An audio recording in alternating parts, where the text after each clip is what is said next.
So today is April 3rd. I'm really glad to see you all. And it's a smaller class today. So I'm hoping that you have questions for me. And I've got a lot of material for you. There's a lot going on, as you could imagine. And I've organized the talk a little bit differently, where I'm starting the focus on the United States. And as I talk about the formations that are affecting the United States, you can also think about how they're activating your own chart or your own life because we're in this larger collective of the United States, and what affects the United States astrologically affects us. So I'm going to start the slides.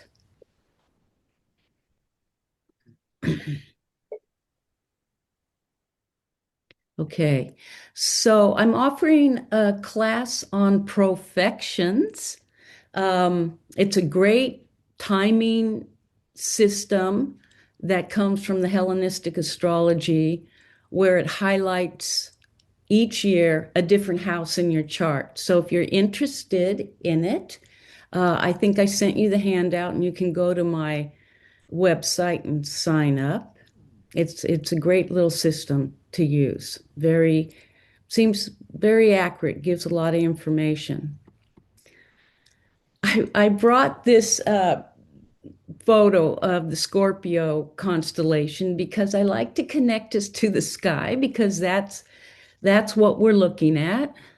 Get my little and if you go out early in the morning, say 5, before it gets light, and you look to the south, kind of to the east, but to the south, you'll see this beautiful constellation of Scorpio rising.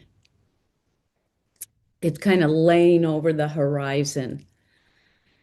So we've got a lot to talk about today. I called this year the talk for 2026, Crossing the Threshold, and what values will lead us into the future. So I just wanted to begin with you all joining me and imagining ourselves and our country, the world, within this Aries vortex. So we've talked a lot about this Aries vortex. This is literally the way it looks in the chart, except I put the planets instead of the symbols.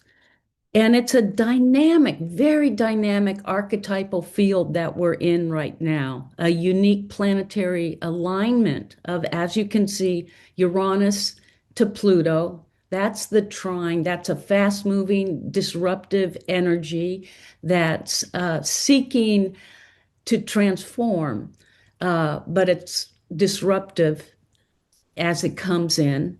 And then it's channeling through the Saturn-Neptune conjunction at 0 Aries. Now they've moved on a little bit. They're in the very beginning of Aries.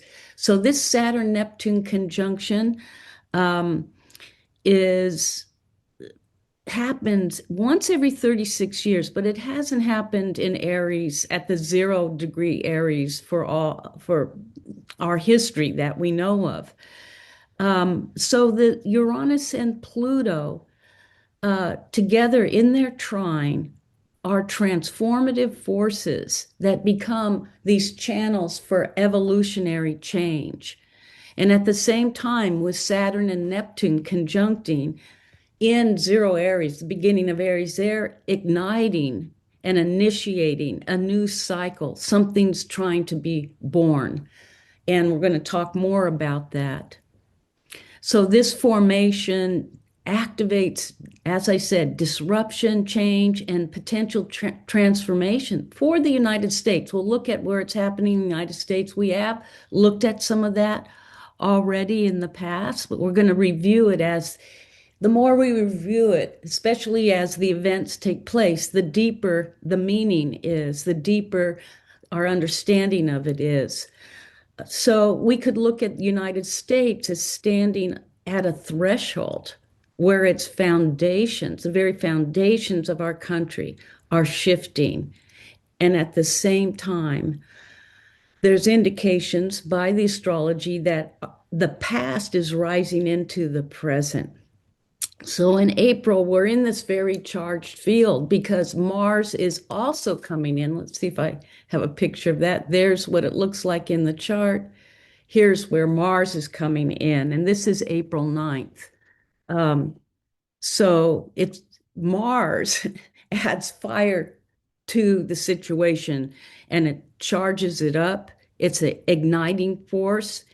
And we see how this energy is carried through um, people, how it embodies itself through people, and how this underlying tension of disruption, transformation, change, new beginnings, what's true, what's illusion, all of that is part of that Aries vortex getting ignited. And there's figures that carry strong Martian energy, strong Uranian energy, maybe Plutonian energy that carry this for the collective. And one of those, as you know, I'm assuming you know, is Trump, because he has a very strong Mars, very strong Uranus. Huh. So we're being triggered through this. And through this, though it's not guaranteed, awareness can deepen. And our nation may begin through disruption and the tension of polarity and opposites start to recreate the very ground on which we stand. So uh, let's see. Let's see what my next slide is. Yeah, I'm giving you the summary. I mean, I think we can think of it as like we're standing inside a vortex of emergence, where it's like the future is pressing to be born, but it's through disruption, dissolution, and then awakening. And so what I I feel my role in sharing the astrology is to support that awakening to the larger view of what we're in and how we're called, especially as you can see in this little synopsis here, how the creatives and the visionaries are being called in to help, to support, to participate in what's being formed at this time. Okay. So what I'm going to look at, I'm going to obviously talk about the larger view. I'm going to talk about Mars into Aries, and I'm going to talk about both Mars and Mercury entering Aries and igniting that Aries vortex. Then I'm going to talk about Uranus entering Gemini. It did touch into Gemini last year, but it went back out and it re-enters Gemini. I don't remember the exact date right at this moment, but somebody does. And let me see. It's April 25th. So once it's in Gemini on April 25th, it's going to stay there for the next 7 years. Hasn't fully been in Gemini for about 84 years, though it's in the sign for 7 years. I'll talk a little bit about that May 1st full moon, which is celebrated as Beltane, the Celtic Fire Festival. It's halfway between the spring equinox and the summer solstice. It's also celebrated as the Wesak moon, Buddha's enlightenment. And then we'll talk about your personal landscape as well with these aspects. So here's today's transits.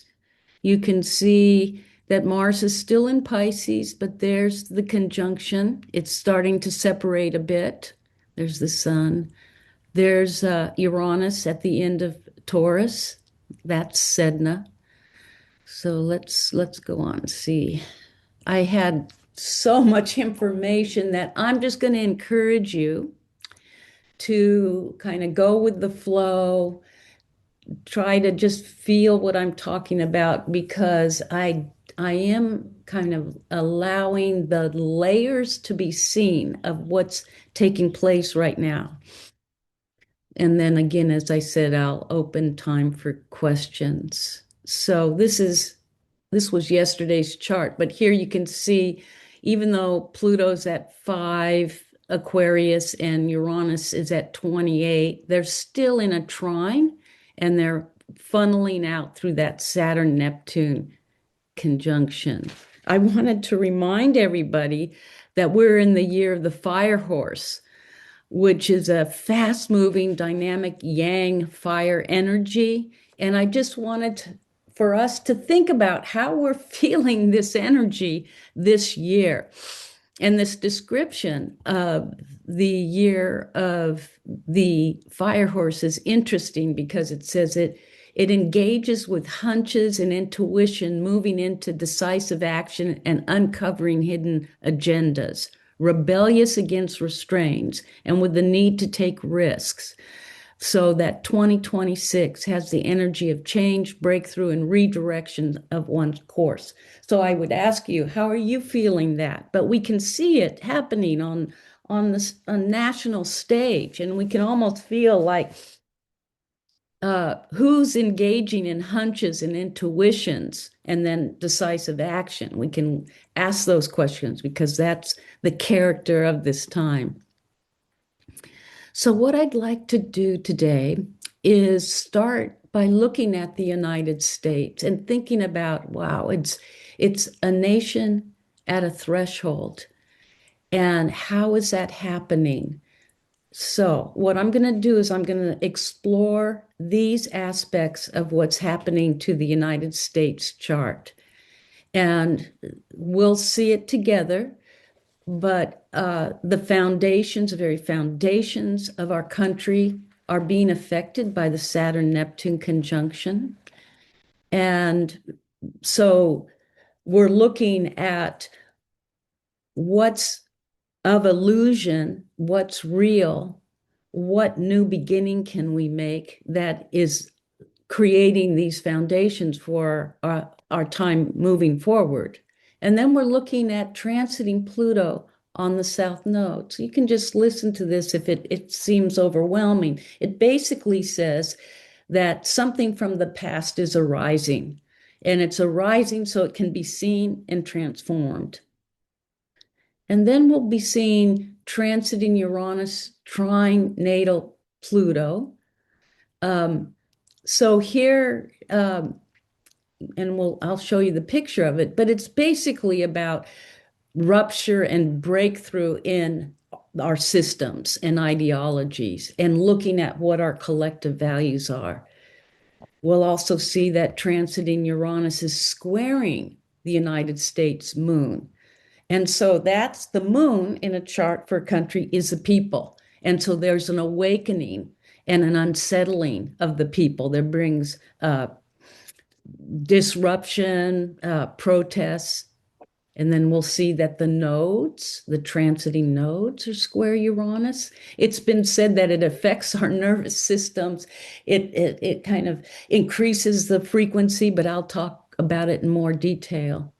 And then this piece, the United States Mars Neptune square, we're going to talk about because it's a feature in the United States chart that says action is entangled with illusion and or the opportunity for integrity, compassionate intelligence.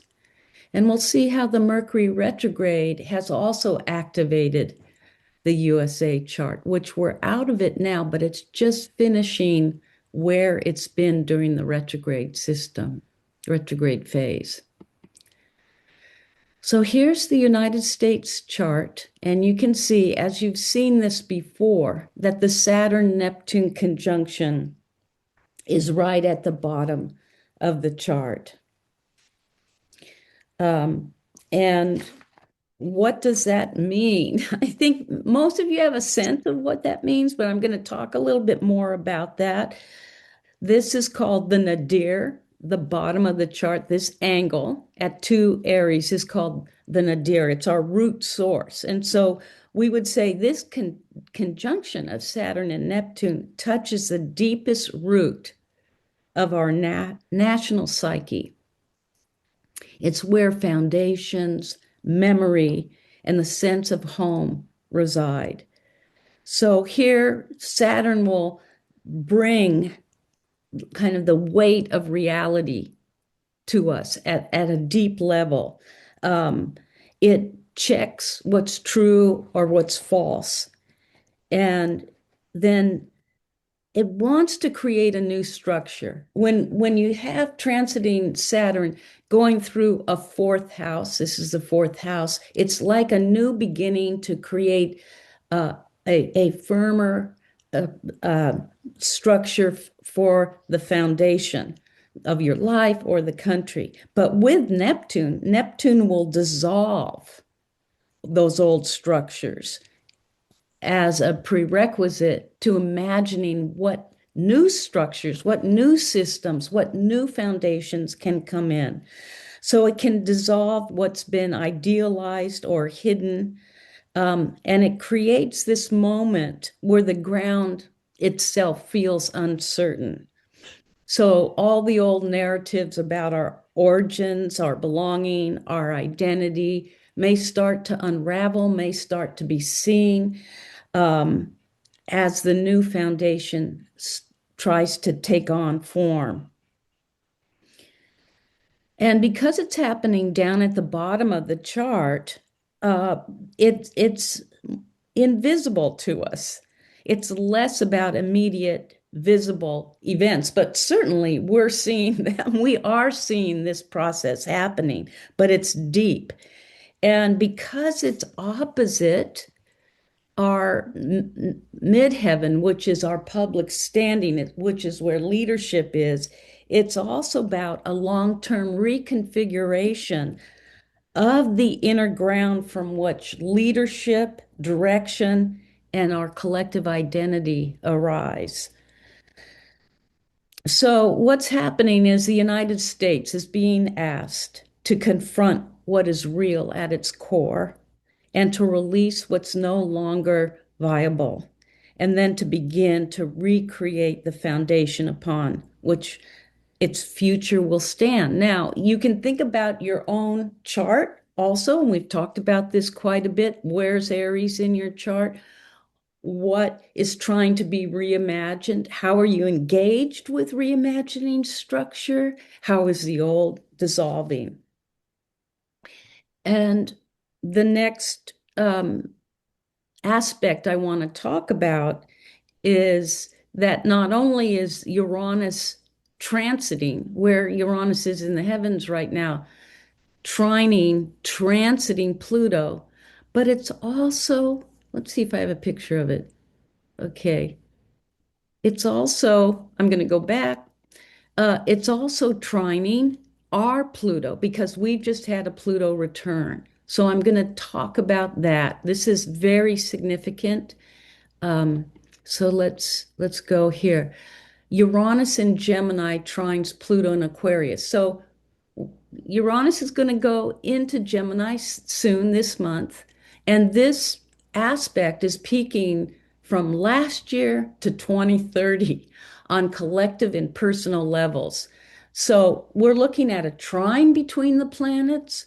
Uh, and you can imagine, as many of you know, that Uranus is the disruptor. Uranus is unexpected crisis, upheaval, change, restructuring. But when it's connected with Pluto, it brings up what has been hidden. It brings up what is below. And this is the archetypal energy. Pluto's the archetypal energy of death and rebirth, power, powerlessness, and transformation. So when it's in this trine, there's kind of a driving energy, and Pluto will erupt what has been hidden and bring it to the surface so that there can be this breaking down, this disruption to break through. And Uranus and Pluto will bring crisis and sudden unexpected events.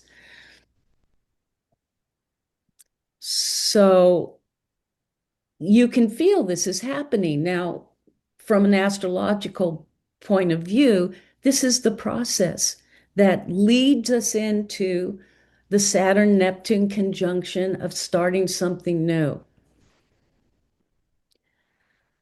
So, this is an older this, I think I used this last month, and it's the day of the attack on Iran. But what I wanted to show you here is there's transiting Uranus, and it's still in its trine to transiting Pluto, but it's definitely trining the USA Pluto. So what does Pluto mean in the USA chart? Well, we've talked about this quite a bit too. Um, so Pluto in the USA chart has to do with deep power. I mean, Pluto in general, deep power, underworld forces, wealth, compulsion, the shadow, instinct for survival and control. And when Uranus trines Pluto, it reveals what has been buried so it can move. So hidden power dynamics start to become visible. If you've just come in, could you please mute yourself as I couldn't find the mute button on, so that would be helpful. Thank you. So thinking about, wow, hidden power dynamics start to become visible. There's somebody in office who makes that pretty transparent.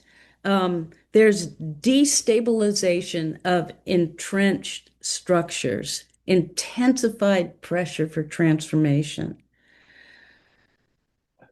It's saying that this destabilizing current has a channel and it's moving and it's breaking things open. So Pluto in the USA chart is about um, our need, our intensity around security, safety, money issues, and it is breaking this open. At the same time, Uranus is squaring.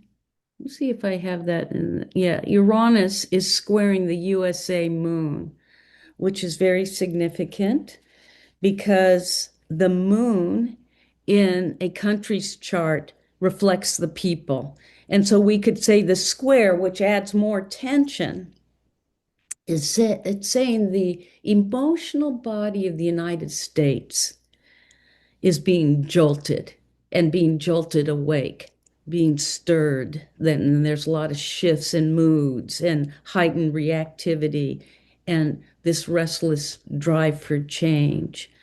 Um, so again, thinking about what's going on right now, the foundation of our country is being dissolved so something new can be created. We have to go forward in this way. Oh, but Pluto is bringing up past issues, and Uranus is electrifying that, is bringing disruption, bringing uh, kind of in its wake this uh, chaos even. Oh, And then we have Uranus no, squaring the moon. no, What you're what's here. That's what that boy. okay, could Now, you you mute stay. yourself, please? I wish I could see where the mute button is. It's not happening. Might be under participants. If you go down to participants at the very bottom and you open that up, I think you'll see that you can mute everyone. No, it's not in there, Rebecca. Not? That's weird. Yeah, it must have been somehow Change that. they Hmm. changed it, and I haven't been able to find it. I'll look one more time here over here. Nope, I can't find it. So everybody's, whoops, gonna have to mute themselves. Okay, so the you want to think about the earthquake. If those of you who live in this area, that was a pretty strong earthquake. It was long and it shook. Now, this is what these planetary aspects with Uranus, it's like shaking us to wake us up, to get us to participate in a different way. So, what it's saying is there's a possibilities for these breakthroughs in awareness and a refusal to be constrained by outdated patterns. And so this is a moment when the people themselves, which is the moon, become the agents for change. And they're responding to this call for innovation, for more freedom, for reimagining of what it means to belong in this country. And this is where the creatives come in and the visionaries come in and those who work with healing and bring in support consciousness.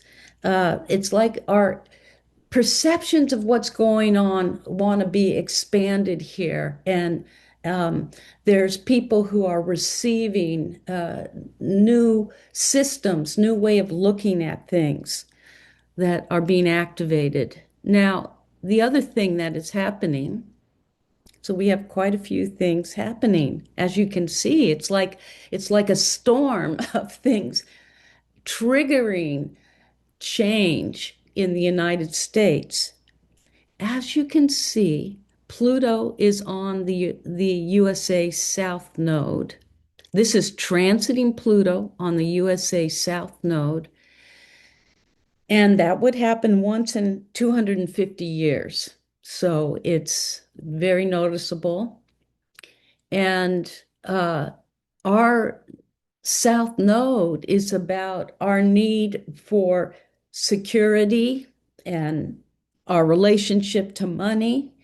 And the North Node, which is always opposite the South Node, is in Leo in the eighth house. So it's calling in leadership that can be authentic, that can work for transformation. We'll just keep it simple that way. But when Pluto conjuncts the South Node, what's going to happen is it brings up old patterns, old issues, old themes return.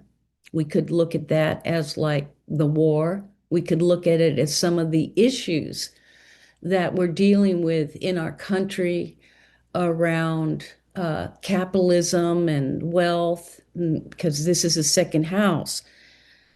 Pluto will also bring up the collective shadow. And it's during this time that entrenched systems, again, that idea of entrenched systems and ideologies reveal themselves and the power they're holding. And I think, again, like to me, Trump is a significant player in this, as we will see, because he's bringing out a lot of these things. And a lot of these things have to be seen. They need to be dealt with, confronted, looked at, so the reimagining can really happen. And so when Pluto is in Aquarius, it can intensify and transform wherever power has been concentrated. Uh, in Aquarius, that power lives in networks, corporate systems, technological platforms, financial architectures, global alliances. And Pluto will reveal what has been hidden inside those systems. The shadow embedded in those systems become visible. So we're in that right now. It started in November 2024. It goes on until January 2044. But what's happening is that Uranus is trining Pluto, so it's activating it and bringing it up to the surface. You could say the field is activated. And so we're moving through this volatile time period. It's revealing, and the shadow is present. So let's see what else is happening. And then in a little bit, I'll open for questions. So layer upon layer upon layer is taking place. And really, as I was putting this talk together, I was thinking, really I need a weekend to be able to work with this. There's so much material here of what's happening to the United States. There's so many layers that to really grasp what I've been talking about, what I've been working with for the last week, it's a lot of information about what's trying to be birthed. in the United States and in the world right now, and it's not easy. It's very disruptive. So here we see that these are the transiting nodes. So here's the USA chart, and these are the transiting nodes. What are the nodes? The nodes are simply points in space where the eclipses will happen this year.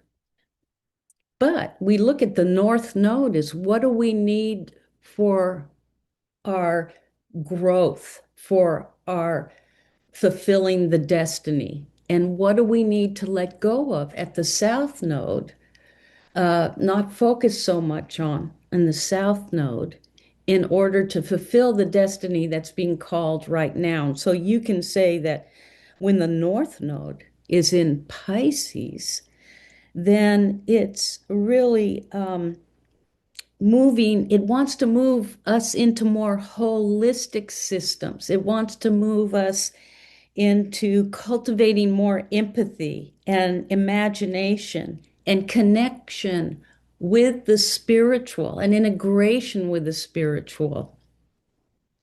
And so what's happening now is this transiting nodes are squaring the USA Uranus. And so basically, it's again activating through crisis, through upheaval, through unexpected events, um, the need to move toward that north node, to move toward collective empathy and get a bigger view of things, and also to complete things, bring things into completion. Um, so we could experience it on a cellular level, like a lot of electricity, like anxiety or like nervous energy, when we bring Uranus into the picture. We could also perhaps look at it from evolutionary astrology as it's bringing up past traumas to be healed. And we could think of the Epstein files. I mean, I probably many of you could think of other examples as well. But in evolutionary astrology, Uranus is looked at as where trauma can reside and the uh, release of that trauma. So I'm going to talk a little bit about Mars now because Mars is the activator here. And there's two things we're looking at with Mars, the transiting Mars at this time. You want to think about these outer planets that we've been talking about is like the hour hand on the clock. And Mars is like the minute hand, where it will point out and activate certain specific things that are also being activated by those outer planets. So what we're looking at first is Mars still in Pisces, which it has a harder time being really direct and clear, but it's going to go into Aries on the 9th through May 18th. And that's going to be a very interesting time, very intense time. It could be a very aggressive time. And so we'll take a look at that. The piece I want to share with you and have you take a look at is this is the United States chart, and I've highlighted Mars in Gemini in the United States chart is squaring Neptune. And what does that mean? Um, we could say that this marks out a vulnerability in our country because it says that there can be idealized crusades, there can be disorganized or contradictory uses of force, misinformation, glamour, or deception woven into conflict narratives. So, what it's saying is, Mars wants to go forward. It wants to make a movement. It wants to be decisive. But Neptune is the planet that has no boundaries. It's just like water spilling everywhere. It makes things less distinct. Um, and so there's this challenge that the United States has in its chart that is being stirred with confusion and rhetoric. We could say this is spin, this is rhetoric, this is distorted narratives gaining force. Um, this is chaotic use of energy. Now, what's the positive of that square? Because we want to think about that too. I mean, that's the beauty of astrology is to see the positive side of this. And I want to tell you the positive side of this as well. So it's higher expression. Now, this particular square in the USA chart is talking about consciousness. It's because we say it's a waning square. Now, you don't need to remember that, but that Mars isn't squaring from this side, it's squaring over here. It's getting closer to that Neptune.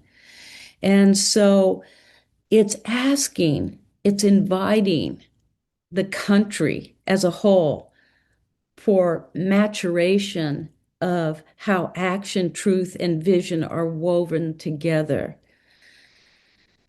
So, what we're seeing is a calling to refine belief systems and to align ideals with discernment and service to the truth. It wants to dissolve distortions, and at its highest, it's asking our country to bring conscious awareness to how it uses words, information, social media, agreements, and to reorient its actions toward integrity and compassionate intelligence and wisdom. So it's pointing out that in the United States chart, there's an issue here, there's an old pattern, and it wants to bring some evolution from confusion, projection, and ideological overreach into a more skillful and ethically grounded engagement with the world so that communication can become a bridge rather than a weapon. And that action isn't guided by illusion, but by a refined and embodied truth. Now, when I say this and I think about this, then I think about our president. Let me see if I, because to me, it seems like he embodies a lot of the challenges or a lot of the lower manifestation of this square. And wouldn't you know it, Trump's Sun, North Node, and Uranus, but more specifically, his Sun, his sense of himself, triggers this Mars. In other words, highlights it, brings forward this square. And so all of us get to see, oh, we can see, wow, this is when it plays out at that lower level. How can we bring it to a higher level? Because what's happening is that transiting Mars, so this is the end of March, March 29th, transiting Mars here, which would happen once every 2 years, is opposing that Neptune and it's squaring the United States natal Mars. So it's bringing out that pattern, it's igniting that pattern. Um, And what's interesting is you can think of it in kind of two ways. Like it's intensifying illusion or distortion um, when it's opposed to Neptune, misleading narratives, scapegoating, acting on fear rather than grounded perception. Um, Murkiness, confusion in military, because Mars is military, or political signaling. And when we look at Mars, okay, that's Mars opposed Neptune. And when we look at it squaring Mars, which it has been, I mean, it was, um, then you get a really different energy because that's conflict escalation, provoke, provoking energy, rash assertion. And so when it touches the USA Mars, it it touches our instinctive style of action and it presses on the nation to react or to fight or to assert. The danger is aggression without clarity. So it's bringing forward again, this is the material we're looking at in order to move through this evolutionary threshold we're at. Um, so what's interesting is a couple things I want to point out, and I've pointed this out before. This is the progress chart of the United States. Now, the progress chart is the unfoldment of the natal chart through time. And what this chart is saying is that the wounded healer is uh, it's activated right now in terms of the wounded masculine. It's bringing forward looking at the wounded masculine. And in fact, in the United States chart, that's the wound at the base of our foundation. So it's the timing is now. And this is Donald Trump's chart. You saw this last month. Here he has Mars is one of his most predominant planets, as you can all sense, because he's very Martian, very attack, very separating, active, doing things, and also Uranus, the disruptor, is another one of his most predominant planets. So here's this disruptor, this one with a strong blaming, kind of winning energy as the one who's activating and living out this disruptive energy that's moving us to see what's been hidden, to see the shadow, and to rebuild our foundations. Now, whether we will rise to the occasion, that remains to be seen. So, I want to also bring your attention to the Mercury retrograde that we just went through. That was February 25th through March 20th, 22 Pisces to 8 Pisces. Now, as many of you know, there is a cycle that a retrograde planet goes through. So, what's happened is Mercury, let's see, the date on this is March 7th, but Mercury goes up to 22 Pisces, where it stations, it kind of hangs out there for a day or two, and then it retrogrades back to 8 Pisces, hangs out there for a little bit, and then it goes back to 22 Pisces. And that's where it is, I'm pretty sure, right now or close to right now. So let's look here. So this is February 28th when it it went retrograde. So this is when I guess the war was declared. So the war was declared when Mercury was retrograde in Pisces, opposite the USA Neptune and squaring the USA Mars. I just went over that, bringing forth confusion, lack of clarity. So it's entangled in the same pattern of confusion and reactivity already active in the chart. Um, and that's when, within a few days, we declared war. So the clarity, now we're reviewing, we've reviewed here. Let's see what my next slide is. These are the forces that are active. Okay, this is Mars going into Aries. One of the things I just wanted to say about this Mercury retrograde, and this is the thing that astrologers, it just, we can't hardly believe, but we're so used to it, we can believe. Check out where Mercury went retrograde at 22 Pisces, exactly opposite Neptune. It could have gone retrograde at 29 Pisces or 16 Pisces, but this year it went retrograde right opposite the United States Neptune, right squaring the United States Mars, picking up that same theme we just talked about when Mars went over, that square to Mars, USA Mars, and square to Neptune. Um, it's bringing forward that same pattern of confusion and reactivity, of illusion or spin or how we take action. And it's saying, it's like the cosmos is saying, okay, you've got to review this. This needs to be reviewed.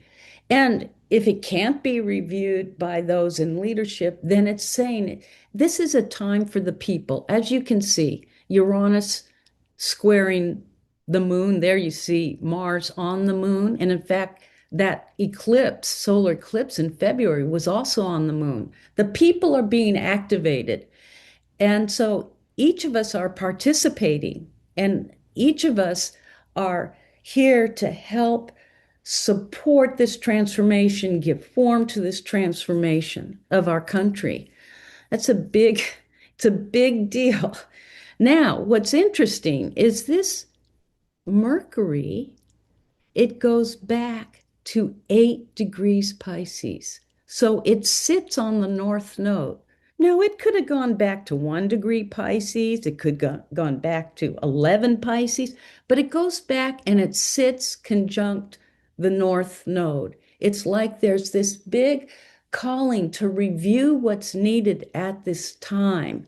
So when we know astrology, we hear what the instructions are. When we don't know astrology, or we're being less conscious and acting from those denser levels, then it's more like confusion and instinct. And okay, we got to do over and we got to review this. It's not going to work out. Okay, so let me see. I might break and see if there's any questions here. I do want to say, so now we're going into the future. So this is April 9th. So I want to break and see, does anybody have any questions or any insights or anything you'd like to add or share? Hey, Susan, this is Steve. I have a question about the movement of the nodes. They're moving backwards at about every they circle or it takes about 18 years. Is that about right? Right, right. 18 and a half or So yeah. so so later in this year it's going to move across the U.S.'s natal moon That's right. in about 6 months. Mm-hmm. That's Uh, right. where's Mercury going to be at that time? I didn't look. I don't know.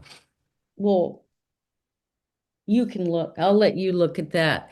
But But could the you interpret that maybe, just assuming that is going to happen altogether? say again, say Well, that again, Steve. So I you got were the first part. What's the second part? well, you were pointing out that uh, as Mercury is going retrograde, or maybe I missed. Mercury went retrograde. This When does it go direct? It's already gone direct. What I was showing was Uh-huh. from some February 25th to March 20th.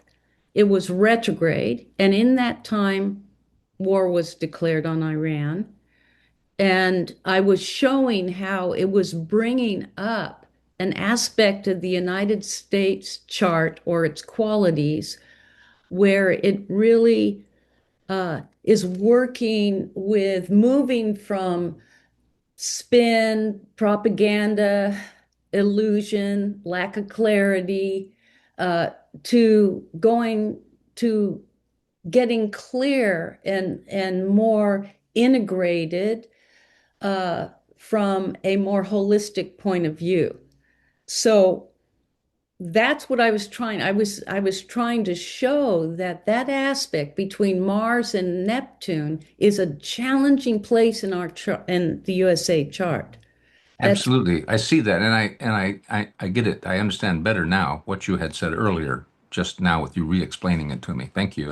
And the business about the moon moving uh the over the, excuse me, the node passing over the USA's moon is does not apply to my last question, so you can just ignore me. but it was good insight. It was good insight. That's going to happen in November of all months when the election is. Perfect. Yeah, Perfect. it's interesting. It's kind of like a call to the people. Yeah. Okay, thank you. Okay, thank you. Are Hey, there, Sue. yeah, Sue, Peter. this is, yeah, I have a quick question. Yeah. And I have an insight and then a question that's a little bit different, but while you're on the US chart, I'd love you to respond to it. Okay. The insight on what you were just talking about when you ended your talk and then engaged in this other conversation. Um, it seemed to me like the Trump and this dominant masculine and what it's dealing with, but the reactivity of it, it looks like what I got out of that was that when you talked about the people, it's time for the people to really be activated now.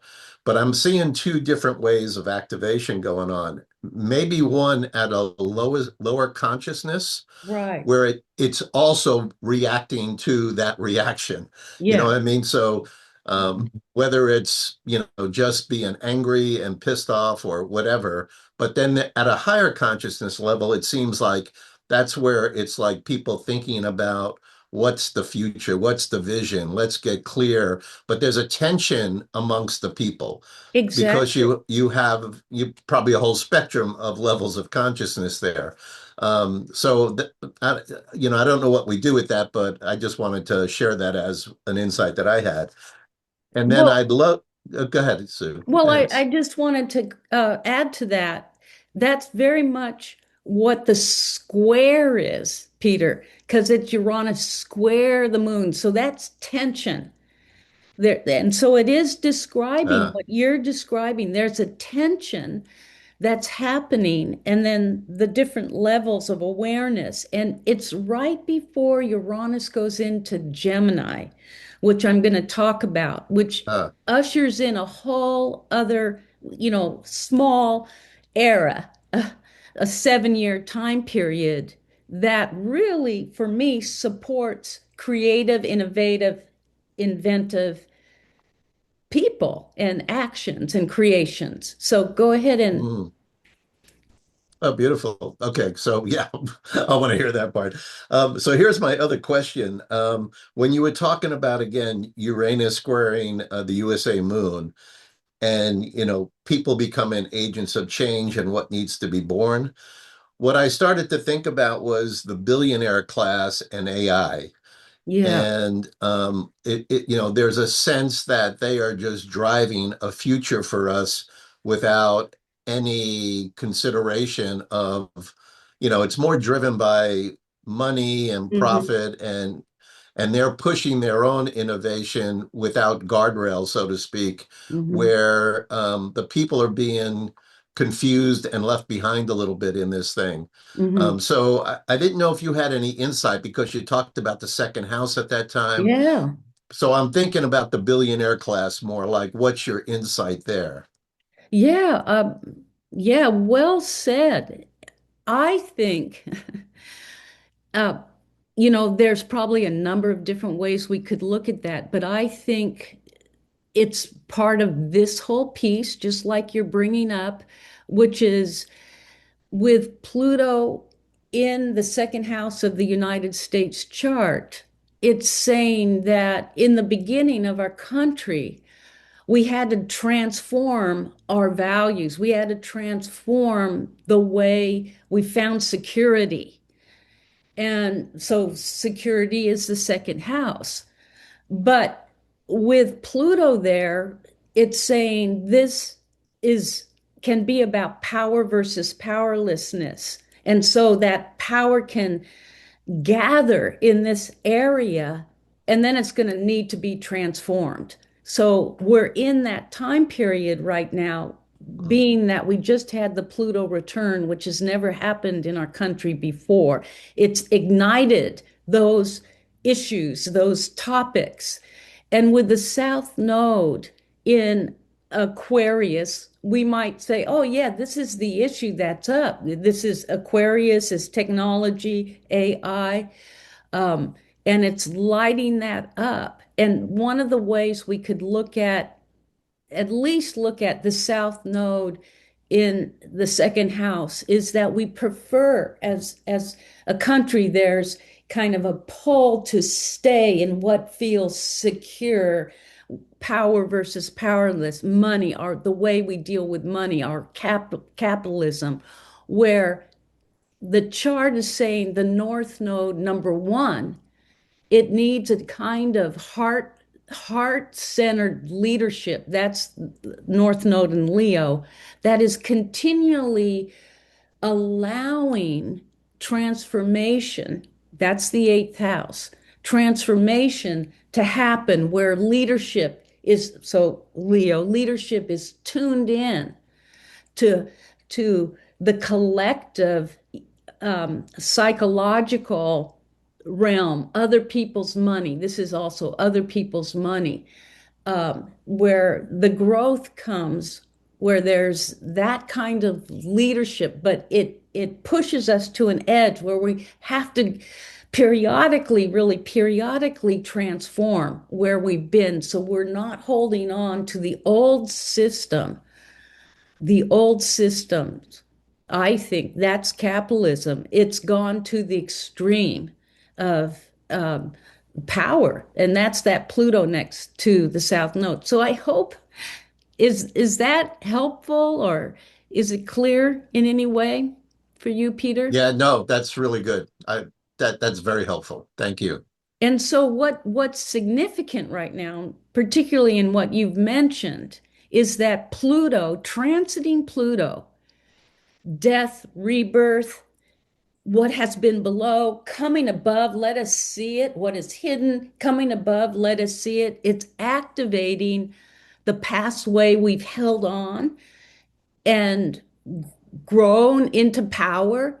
And it's activating that North Node. What kind of leadership is going to come forward that can be transformative?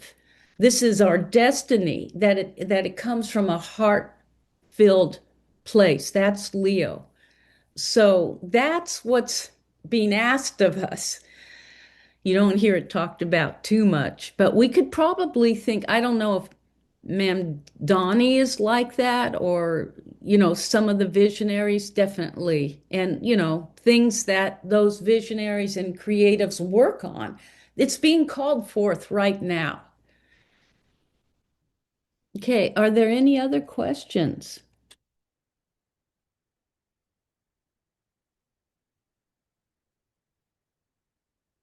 Okay, so how are we doing on time? Okay, so April 9th, Mars moves into Aries. And check this out. Mercury is at that 22 degrees. It's opposite the USA Neptune and squaring the USA Mars. How did that happen? When Mars goes into Aries, all of a sudden Mars is freed to be, I mean, the lower level is to be aggressive, to be, for the self, to win. And so, we're looking at what's going to happen in this next week in terms of the USA and Iran. It looks like there's going to be a great intensification of energy, but it's also lighting up Saturn and Neptune conjunction. Like, what's the new beginning going to be? So it seems like there's a lot of forces at work here. One that's more instinctual and where there's a lot of aggression happening, but the other, it's activating, what are we going to birth? what are we going to imagine and give form to? What's true during this time? So everyone can think about, you know, in your own chart, what's taking on form? How are you being called into something new? How is that new taking shape? It's getting like a boost right now with Mars going into Aries for your own personal journey. Um, the interesting thing too, though, is as Mars comes close to Neptune, it can be bring out confusion, fog. It's like aggression in a foggy place. And then Mars is going to hit Saturn. I think I have a picture of that, which will slow things down. Let's see here. There's Mars in Aries activating.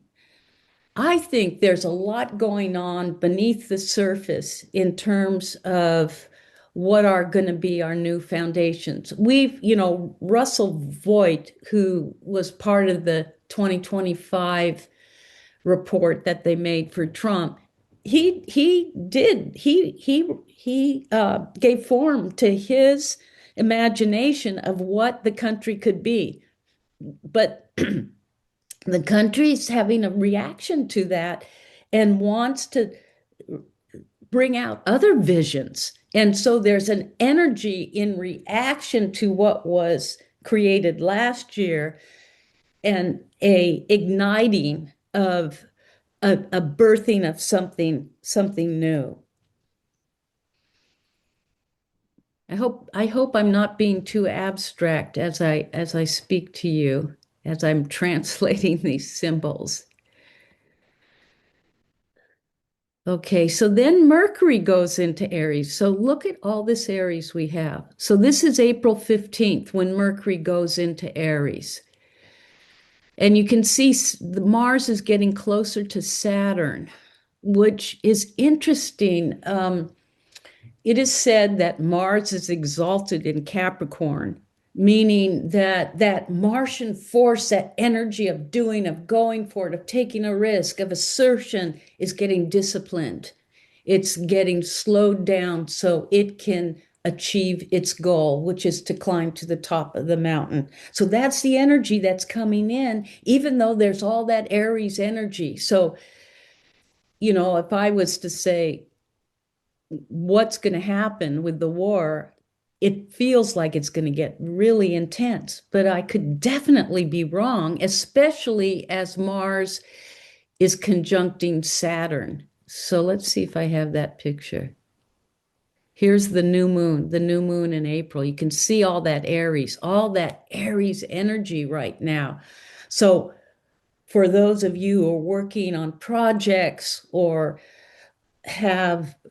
are beginning something new, this is very positive energy. It's a matter of how do you manage that energy right now. For our country, it feels uncertain, and it's a little disturbing to see that there's that much Aries energy with who is the Secretary of Defense and what they are talking about doing. So let's keep looking here. Okay, this is April 19th, and that's when Saturn and Mars conjunct. Look at that, Mercury's conjunct too. Is that when there's going to be more negotiations? That's slowing down the momentum here. If you're working on a project, this is a date to pay attention to, probably be a really good date to review or to go deeper. And you can see that Uranus is almost into Gemini. Okay. But this would be something slowing down. Something is hitting a wall. This is Iran's chart. I thought I'd pull that up for you so you could take a look at it. Trying to move this thing here. What you notice right away is Mars conjunct the sun. It has that Martian quality to their country. Uh, Here's the religious Venus, Neptune, and Sag, but it has an Aries moon, which is interesting at this time, because what it's showing us is that Iran is having that Saturn Neptune conjunction on its ascendant and moon. And that's really significant. So while this Saturn Neptune for the United States is saying we've got to rebuild our inner foundations, this has more to do with a nation at the threshold, and it's moving through this profound threshold moment where the past patterns, its sense of identity, and because it's on the moon, its emotional foundations are all being simultaneously activated. You can see that Mars just went over its south node. Notice it just had a nodal return, meaning the nodes are in the same sign, but it's a reverse nodal return. So it's, to simplify that, just say the past is coming up for, to potentially look at it in new ways.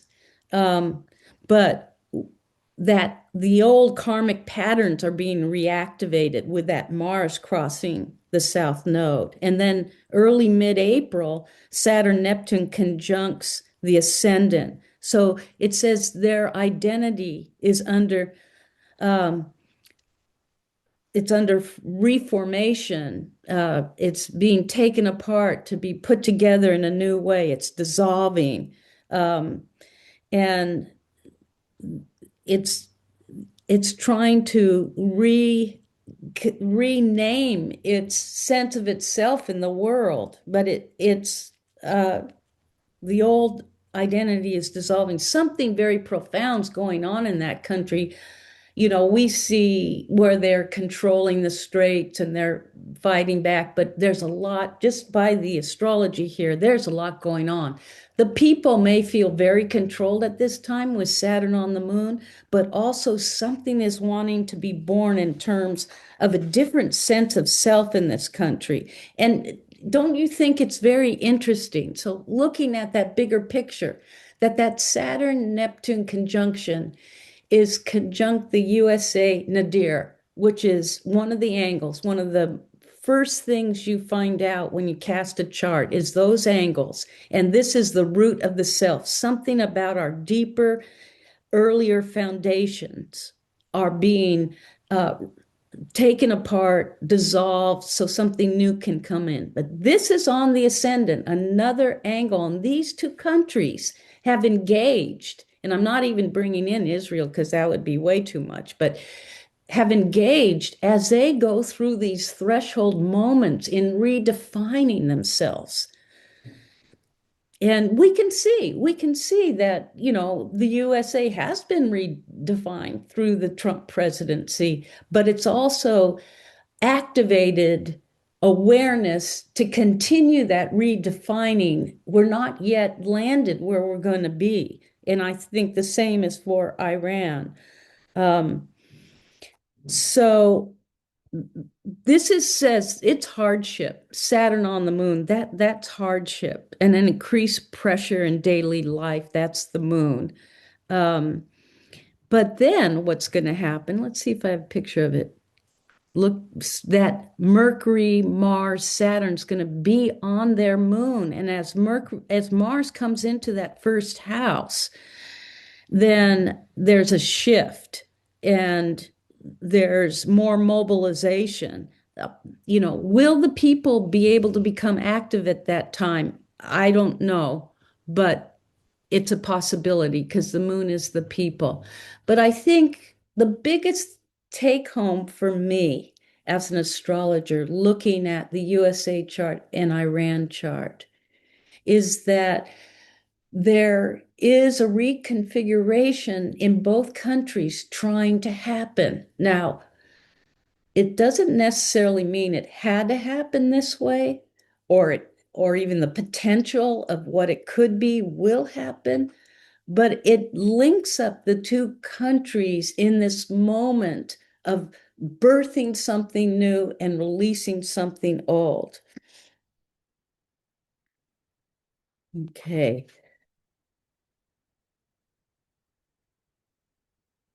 Hey, Sue, I just want to remind people with the Iran thing that we're looking at the revolutionary Iran, not the origin of the country. Yes, because in astrology, you would take the most recent rebirth chart. Does that make sense, Kat? Yeah, I was thinking about, looking at what the transits look like for the earlier revolution in Iran and whether that might be really interesting, but that's my kind What of is interest. when was the earlier revolution that you're Well, talking about? well, like 76 or 75 when the Hmm. Shah was in charge before Well, the religious. well, I thought that's when the United States put the Shah in power. Yes, Yeah. yes, but there were people that embraced it, and it was considered, a time of rebirthing. Yeah, well, that would be interesting. Maybe you could do some research on that and we could talk about it. And Yeah. maybe, yeah, I'd like that. That's a good topic. So what I'm showing here is this is April 19th when we see Saturn on the moon, but Saturn goes stationary direct on the moon, on Iran's moon, December 13th. So this is going on through December, this challenge for them. And that, of course, that makes sense because they're going to have to rebuild even if the war stopped. There's a lot going on. It's not an easy time for them. Um, and hopefully it doesn't mean that we'll be engaged with them through the end of the year. But I wanted to show that this Saturn comes back to that 7 degrees. What I'm showing here is what we're noticing about Trump right now.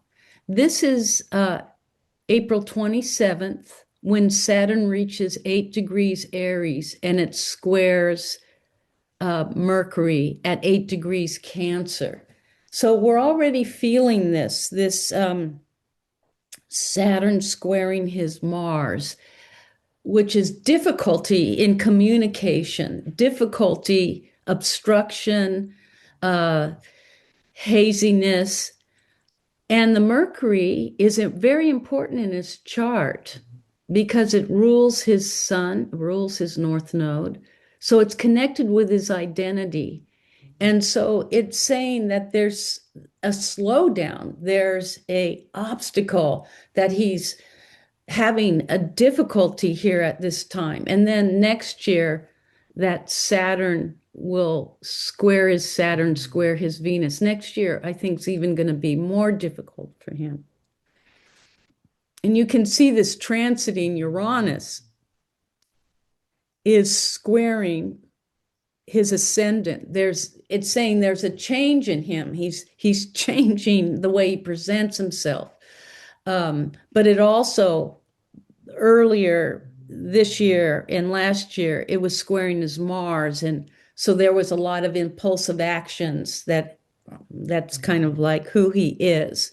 But the big thing I wanted to show is how much we're feeling this. I mean, I didn't listen to his speech, but I know that the feedback he got or what I heard was very much like transiting Saturn squares Mercury. He was slowed down, he was tired, he wasn't very articulate, he didn't say anything new, he didn't get a good response. And that's very much like Saturn square his Mercury. Okay, I'm showing this again. Let's see. Okay, the full moon. I want to bring out the full. Okay, I'm kind of switching just a little bit here out of the US and just knowing that this full moon on May 1st is the Wesak moon. And it's this full moon in Scorpio, the sun's in Taurus, and you can see now these planets are going to start going into Taurus. I mean, Chiron will go into Taurus, that's right. Mercury will go into Taurus, Mars goes into Taurus. I can't remember right now when Mars goes into Taurus. Let's see. Goes into Taurus May 18th. So we're going to see this start to shift. The energy will start to shift during this time.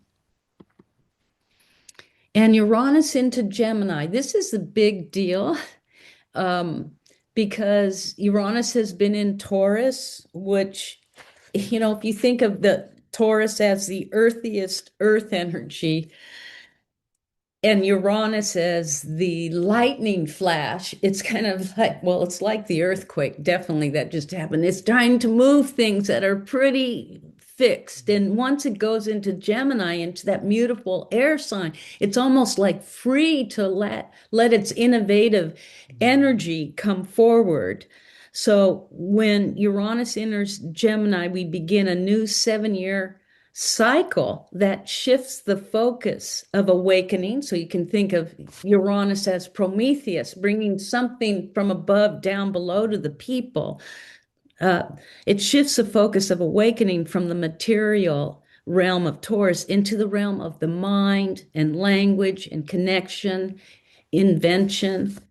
And it kind of electrifies the field of consciousness. It can be uplifting for us at this time. It can accelerate the exchange of ideas, finding new narratives, and opening new pathways of thought. But, I am thinking of what Peter said, because thinking about how AI fits into that, particularly remembering that Uranus is still trining Pluto in Aquarius, which is very much about technology and transformation through technology. But we would say, as Uranus enters Gemini, and it'll be in Gemini for 7 years, it's a period of rapid mental innovation. And the way we learn, the way we speak undergoes change. Well, certainly I can see how that could be happening with AI. But it just heightens, for those of us who are creative, inventive, who are curious, who want to learn, it heightens that quality. But it can also bring instability as it shifts things around. It can say that the frequencies are lifted as you can think of it vibrating in that air sign. So what's interesting about this, and there's a lot we could say about Uranus going into Gemini and its history of when it last went into Gemini, but what's interesting to me and what I've been tracking is that when it goes into Gemini, so you see it just went into Gemini, it conjuncts Sedna and Venus. And as you remember, because I talk a lot about Sedna, Sedna can be understood as a symbol of the receptive, holistic feminine. She is the one who was betrayed by the father, and her father, when he had wanted to save her from the man he had given her away to, he felt bad and he wanted to bring her back home. He wanted to rescue her after betraying her.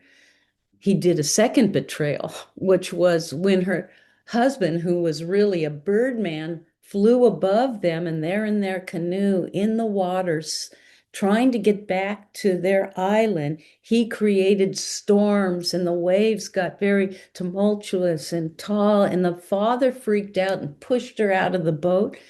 And she began to hang on by her fingers. And the father was freaking out so much, he cut off her fingers and she fell down to the bottom of the sea. Now, this is an Inuit myth. And so those are the people, the indigenous people of Alaska. And when she started sinking down to the bottom of the sea, the spirit of air and the spirit of wind saw her and granted her to become a goddess because they saw everything she'd endured and what she went through. And so she became the goddess of the seas, the goddess of the deep, the goddess of all the creatures in the deep. So she represents that vast oceanic awareness that holds memory, feeling, and interconnectedness beyond the rational mind. And significantly, Sedna is the first widely used, was astrological body named not from Greek or Roman, but from the indigenous Arctic. She's the goddess. So it's the first time astrology's brought in a myth from the indigenous people, which is saying to us that her archetype is more rooted in relationship to nature, survival, and the living web of life.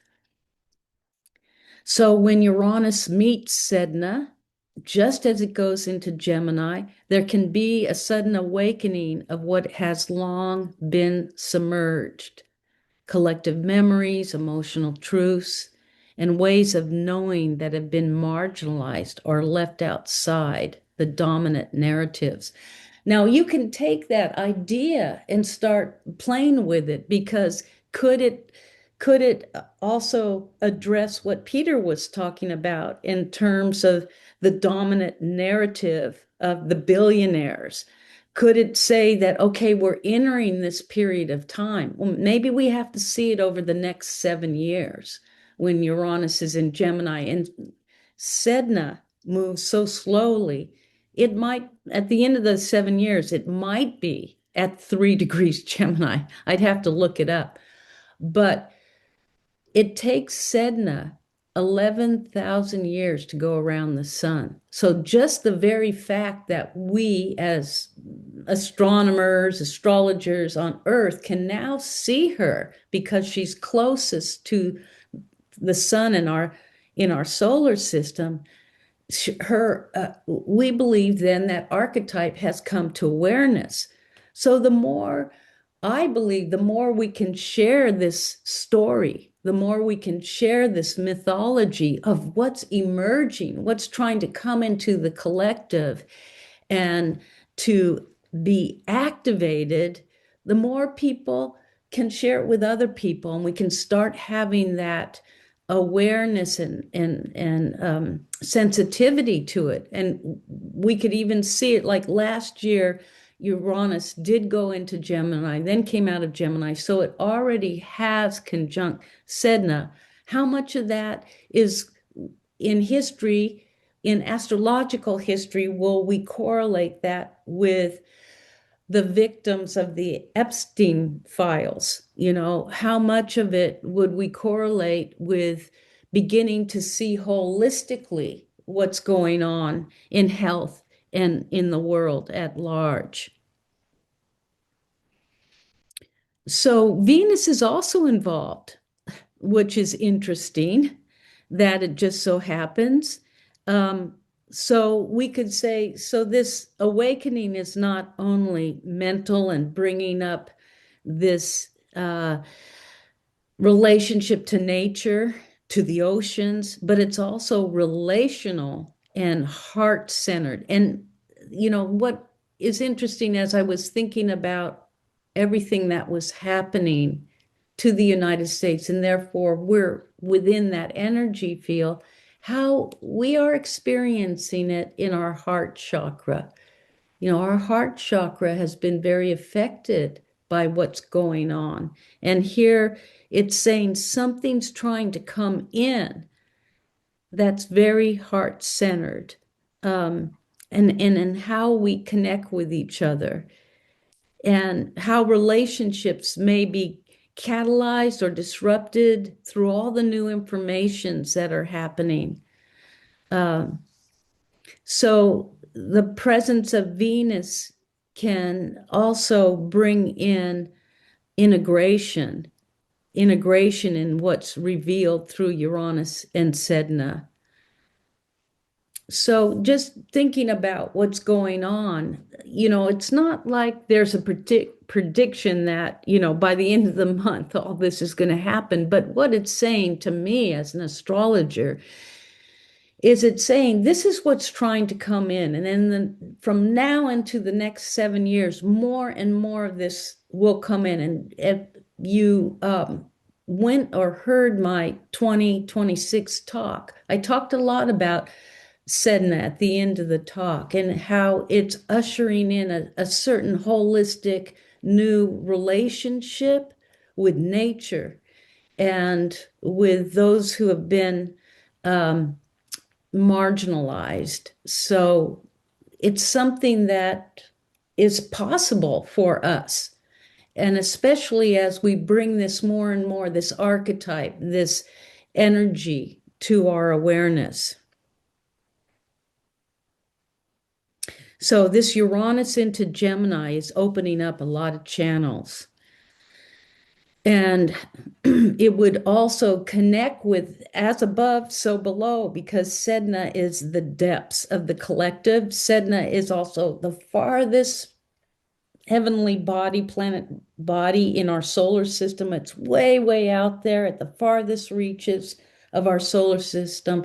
Something's wanting to awaken that's deep and that's far out. So it's good to remember as we're going through all these disruptions, all these, seeing the shadow emerge. Everything that we try to keep at bay is now right out in the open, and being lived out, being communicated.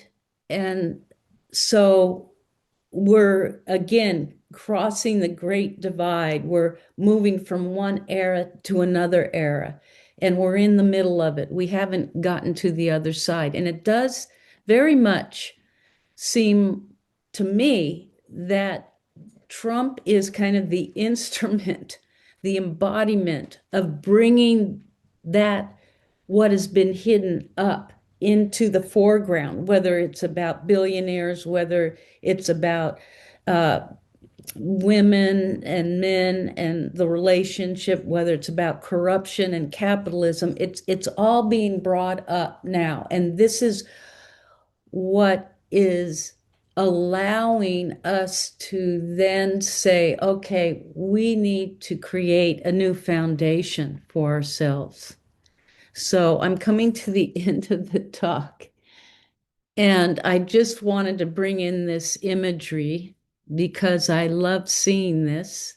And it's the truth of our solar system, our planet, something very amazing and grand and respectful to this bigger world we live in is shown in this photograph. And I want us just to keep remembering it and remembering it as we go through our daily lives. And that's the end of the talk today. Are there questions or insights or anything people would like to share?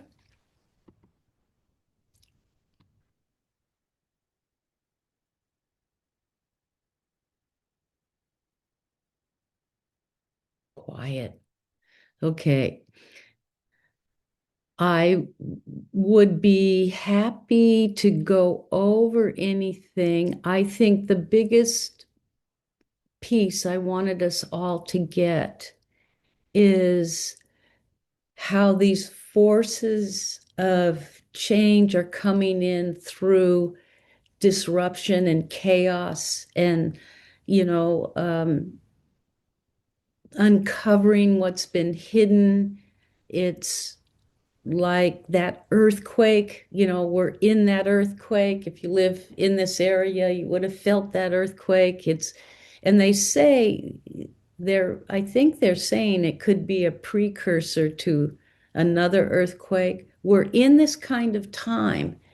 And I think to help us hold that bigger picture of what we're walking through, things had to be exposed and seen that activate the vision and the creatives to step in and to innovate and to invent those new systems.